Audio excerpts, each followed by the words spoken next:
উচ্ছে ভাজা খেতে কেউই সেভাবে পছন্দ করে না, কিন্তু সামান্য কিছু উপকরণ এদিক ওদিক করলে খেতে মন্দও লাগে না।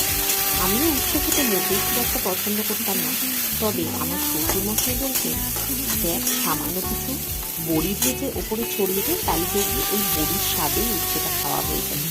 আসলেই তাই, আজ উনি বেঁচে রয়েছি, তবে বড়ি ভেজে উচ্ছে ভাজা খাওয়ার এই প্রচলনটা কিন্তু উনি আমাদের মধ্যে একেবারে ভেতর থেকে রেখে দিয়ে গেছেন। উচ্ছে ভাজা নতুন কোনো রেসিপি নয় ঠিকই, তবুও বড়ি ভাজা দিয়ে উচ্ছের স্বাদটা কিন্তু একটু অন্যরকমই লাগে খেতে।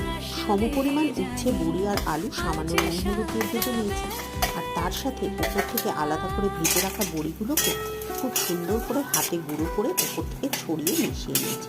দুপুরবেলা ভাতের পাতের পাশে এই সাধারণ উচ্ছে ভাজা আপনি যে কোনো বাঙালি বাড়িতে অবশ্যই দেখতে পাবেন। যারা উচ্ছে খেতে একদম পছন্দ করেন না, তারা একদিন এইভাবেই উচ্ছে বানিয়ে দেখবেন।